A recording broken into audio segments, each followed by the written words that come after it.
Bayangkan sebuah pabrik di pinggiran Shanghai yang tidak membutuhkan satu tetes minyak mentah pun. Tidak perlu kapal tanker raksasa yang mengarungi Samudra Hindia. Tidak perlu Selat Hormuz. Tidak perlu bernegosiasi dengan syekh-syekh teluk yang mengatur harga minyak dunia sesuka hati mereka. Pabrik ini hanya membutuhkan 3 hal: udara, air, dan sinar matahari.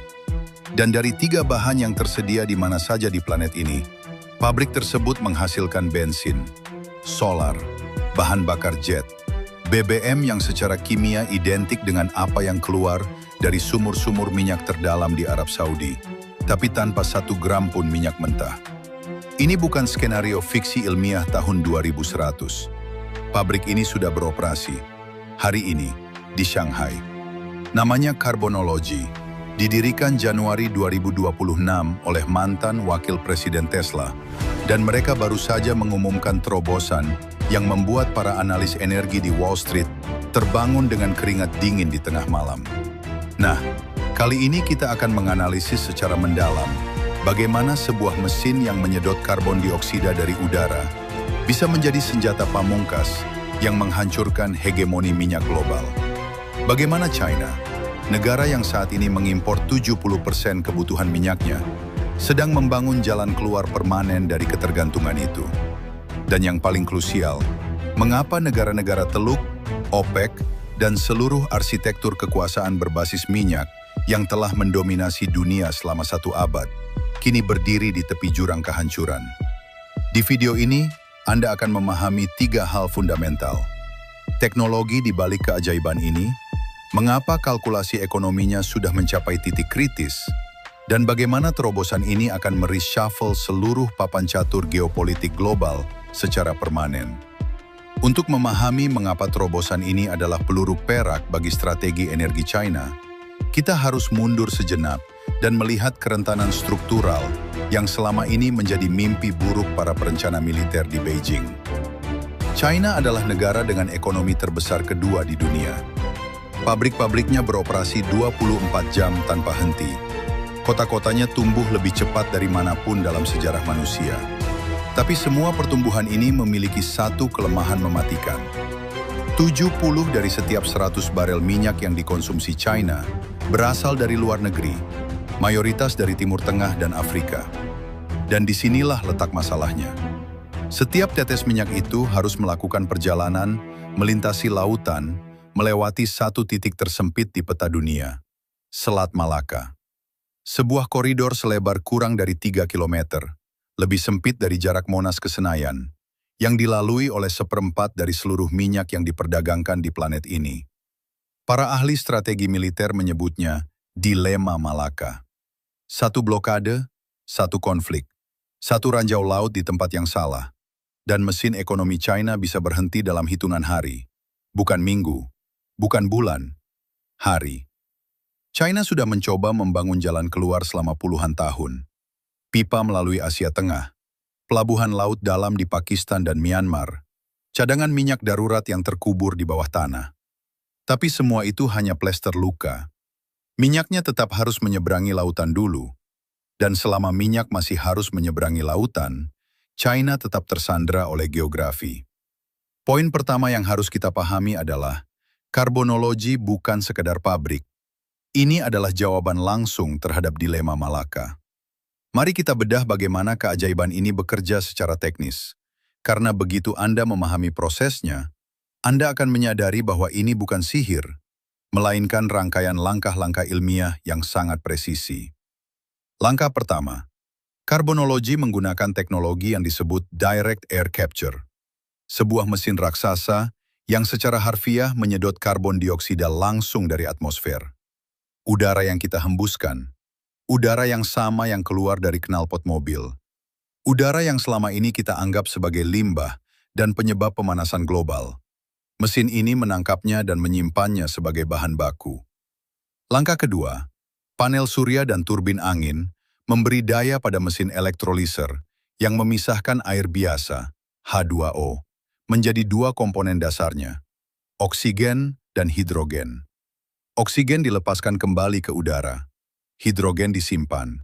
Karena hidrogen inilah kunci dari seluruh revolusi ini. Langkah ketiga, karbon dioksida yang ditangkap dicampur dengan hidrogen dalam reaktor kimia pada suhu dan tekanan tertentu. Molekul-molekul itu menyusun ulang diri mereka sendiri.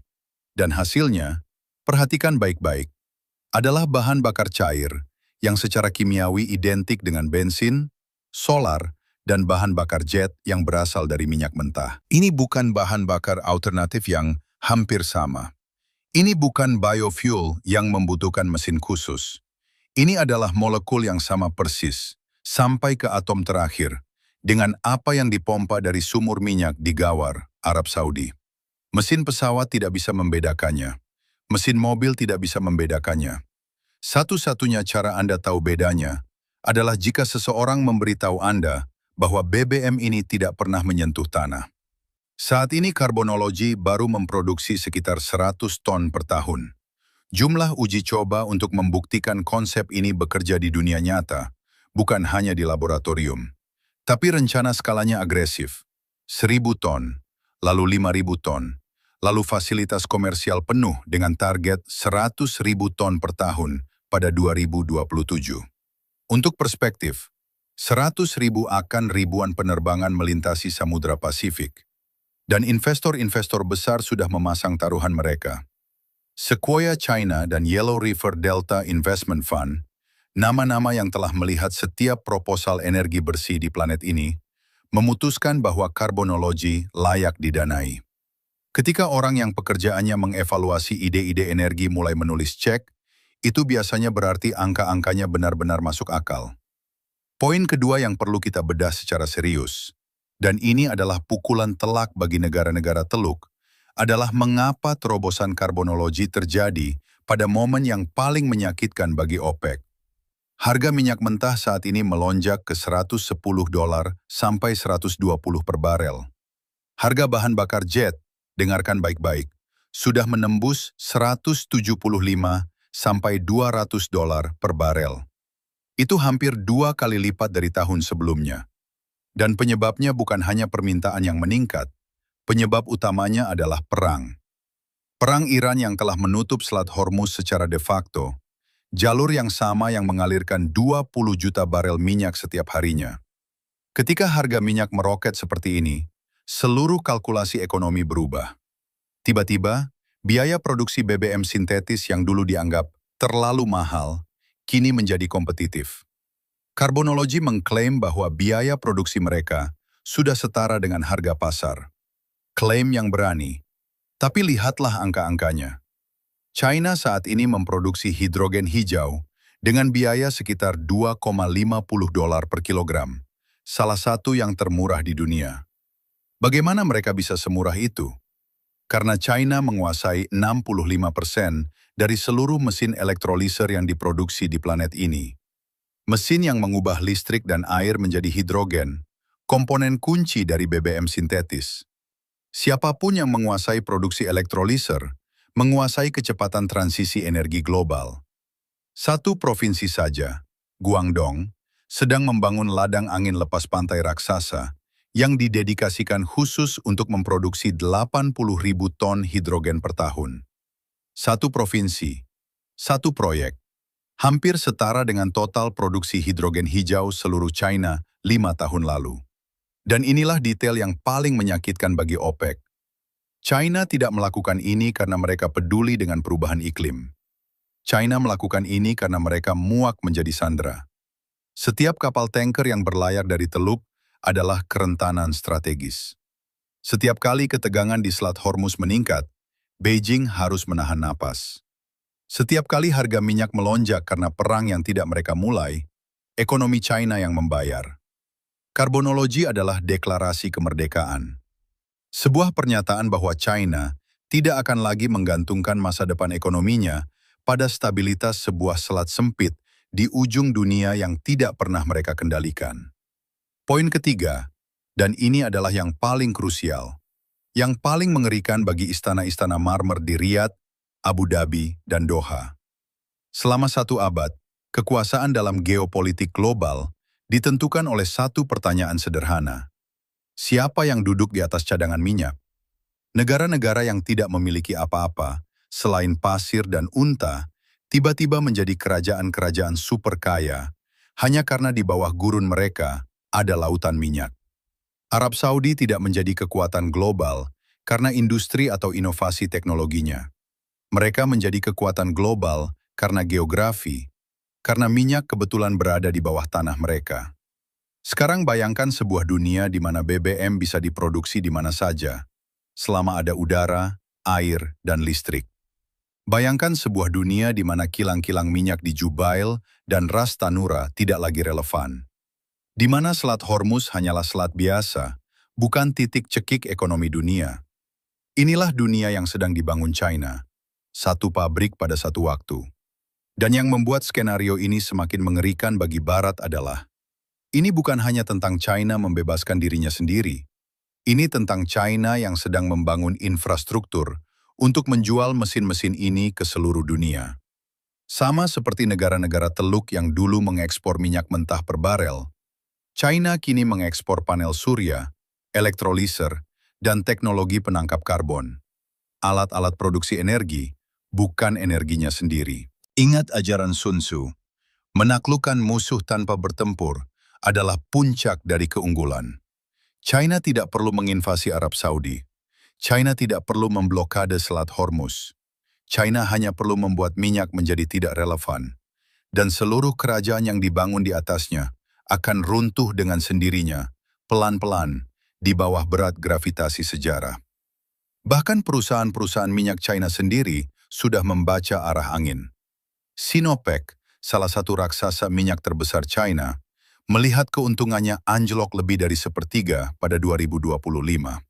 Bukan karena orang berhenti menggunakan energi, tapi karena alternatif mulai berkompetisi. Dan respons Sinopec sangat telling. Alih-alih melawan perubahan, mereka mengalokasikan hampir 800 juta yuan untuk mengubah salah satu kilang minyak tua mereka menjadi pabrik bahan bakar jet sintetis. Perusahaan yang dibangun di atas minyak, kini membangun kembali dirinya di atas udara. Itu bukan sinyal, itu adalah sirene peringatan. Sebagai kesimpulan, kita telah melihat bagaimana sebuah mesin yang menyedot udara di pinggiran Shanghai bisa menjadi awal dari akhir bagi tatanan dunia yang telah bertahan selama 100 tahun. Pertama, karbonologi dan revolusi BBM sintetis bukanlah prototipe laboratorium. Ini adalah fasilitas nyata yang sudah beroperasi dengan teknologi direct air capture, elektrolisis air, dan sintesis katalitik yang menghasilkan bahan bakar identik dengan minyak mentah tanpa menyentuh tanah. Kedua, kalkulasi ekonomi sudah berbalik. Dengan harga minyak mentah di atas $110 dan jet fuel menembus $200 per barel, dipicu oleh perang dan ketidakstabilan di Timur Tengah, biaya produksi BBM sintetis China kini kompetitif. Dan dengan penguasaan 65% produksi elektroliser global, serta biaya hidrogen hijau yang terus turun, China berada di posisi struktural untuk memenangkan perlombaan ini. Dan ketiga, dan ini adalah kenyataan pahit yang harus ditelan oleh istana-istana di Teluk, kekuasaan yang dibangun di atas geografi akan hancur ketika geografi kehilangan relevansinya. Ketika BBM bisa dibuat di mana saja dari udara, air, dan sinar matahari, apa yang tersisa dari kekuatan tawar Arab Saudi? Dari nilai strategis Kuwait? Dari kartu as yang dipegang UEA? Pertanyaannya bukan lagi, apakah era minyak akan berakhir? Pertanyaannya adalah, siapa yang akan selamat ketika hari itu tiba? Karena dalam geopolitik, bangsa yang menang bukanlah bangsa yang memiliki sumber daya paling banyak, melainkan bangsa yang paling cepat beradaptasi ketika aturan permainan berubah. Dan saat ini, di sebuah pabrik tenang di Shanghai, aturan itu sedang ditulis ulang. Bukan dengan senjata, bukan dengan invasi, tapi dengan udara yang kita hembuskan setiap hari. Sekarang, setelah memahami skala perubahan yang sedang terjadi, saya ingin mendengar perspektif Anda. Apakah ini benar-benar awal dari akhir bagi OPEC dan negara-negara Teluk? Atau hanya gertakan teknologi yang masih puluhan tahun dari kenyataan? Dan yang lebih penting, jika minyak benar-benar kehilangan nilainya, apa yang terjadi pada Indonesia? Negara yang ironisnya masih mengimpor BBM sementara duduk di atas cadangan energi yang belum tergarap. Tuliskan analisis tajam Anda di kolom komentar di bawah, agar kita bisa berdiskusi lebih lanjut mengenai topik yang akan menentukan arah abad ke-21 ini. Jangan lupa untuk klik tombol subscribe dan nyalakan lonceng notifikasi untuk terus mendapatkan analisis geopolitik dan ekonomi global yang mendalam, tajam, dan terpercaya.